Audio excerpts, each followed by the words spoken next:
What's going on, everybody? Simulation for the Nation here. Today we are looking at the latest blog post to be released by Giants at approximately 2 p.m. Central European time. They released blog post number 2 with an update into what we can expect for some of the new features for Farming Simulator 22. So what we're going to do is have a little bit of a look through those and see how that all looks for us. So as we can see, as we're looking at it, this is the first look at production chains in Farming Simulator 22. So let's have a little bit of a read through. It says, get your production chain started in Farming Simulator 22 and don't stop with selling the wheat after harvesting. Instead, deliver it to the grain mill so it gets processed into a fine flour and bring it to the local bakery. Then you decide what they'll do with it. This means there's going to be new building types, shops and businesses, including this little bakery here. So what's new exactly? There are a lot of new building types in Farming Simulator 22. While some are already placed on the new maps and are ready to take your goods for further processing, you can also build them yourself, making them your business to expand your farming operation. Since the feature is still a work in progress, we won't show you everything today. However, one of the businesses being part of the chain is a bakery. If you want to generate income from delicious cakes or fluffy bread, you'll need to supply them with flour, sugar and butter, as well as other ingredients. To get those, you'll have to visit other links of the chain like a grain mill, a dairy or a sugar mill. How you get one resource from one point to another is entirely up to you. Either haul it yourself if your farming business is able to handle such goods, or let the businesses do the heavy lifting for a small fee, of course. The grain mill or sugar mill, for example, let you decide if you transport the processed goods to the next link in the chain yourself, or the mills deliver them. Also, in the case of the bakery, you can also decide if selling the produced goods directly if you distribute them, or to the local supermarket, restaurant or farmers market to generate even a little bit more income. Think of those really bougie markets you'll see on Sunday.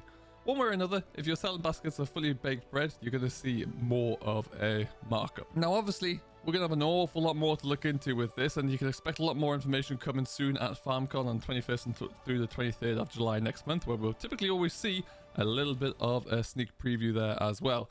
Now, let's take a moment to have a look at some of the new tease trailers that we've seen here, really. One of which is the fantastic Case Magnum 340. This is a really exciting new teaser for us here, and the reason I say that is because look at the configuration of the case. First of all, it looks like it's a new model case there.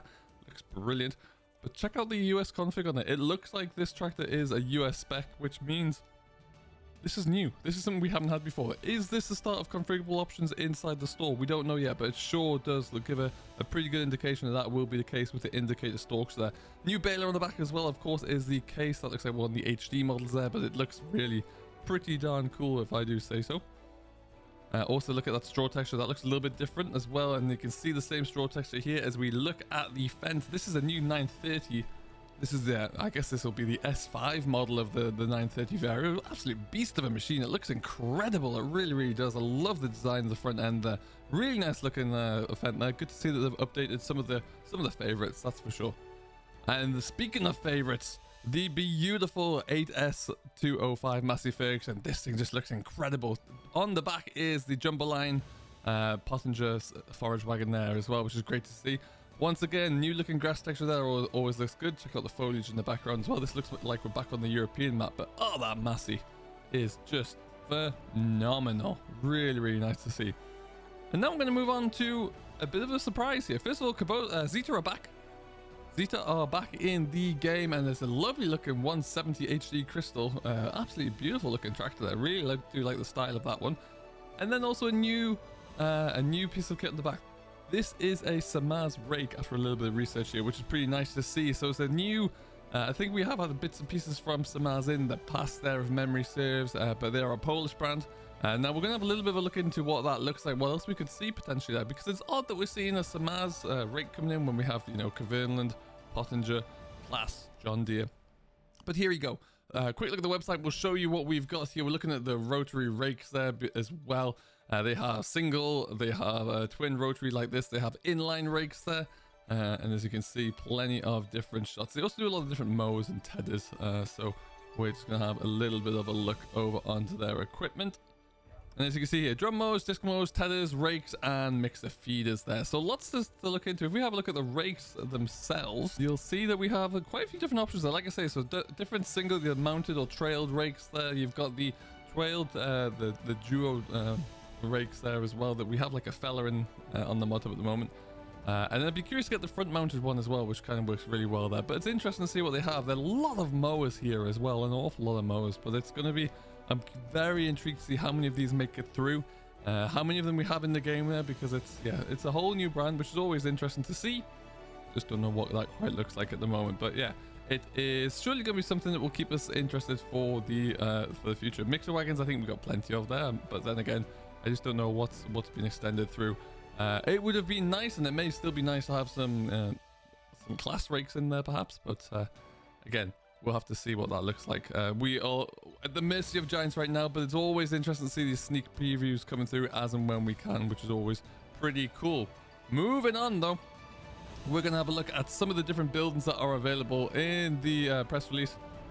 First up is the grain mill here, so you can see that the flour or biscuits are coming out. So I guess this is a baking flour that comes out via pallet format. So once you've ground down your wheat, which is awesome. I'm curious to know what we actually sell at the garage here, if it's just going to produce as a whole there. Or I'm not really sure, but I'm guessing we'll find that one out. But it's still a nice looking model there. Looks like it could be pretty cool to explore that opportunity a little bit further. But obviously it's a great looking model there. It looks very much more like a US style garage, which is kind of neat. On Route 42 by the looks of things. We have got what looks like another mill. And this one is, again, huge looking building, but again, I guess this will just be flour producing the grinding down any of your cereal crops there. Again, really nice style. This is another sell point here, really, or a destination to sell your produce out at the baseball stadium in Elm Creek. Elm Creek, by the way, which does look like it's going to be the name of one of the new maps there by the looks of things. So that's pretty cool to see. Elm Creek Wolves play here. Really nice, this design. Now, this is your canola production facility. You're going to bring your oilseed rapier as well, and you'll get some canola oil out of there. So I like that a lot. I think that's a great idea. Really nice to see the end game of the supply chain. And much the same for the bakery here. As you can see on the back of the gate there, you have got freshly made pallets of bread, which, as we know, we're going to be able to sell for a premium there. So that's pretty cool.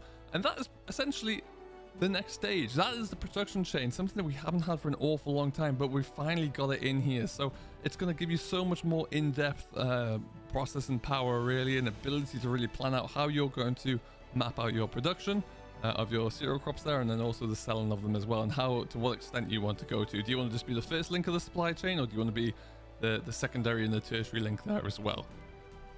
All that to say, lots to look into. I hope you do enjoy this. If you have and you got any comments down below, don't forget to leave them there. I have been Simulation for the Nation, and we will see you all in the next one.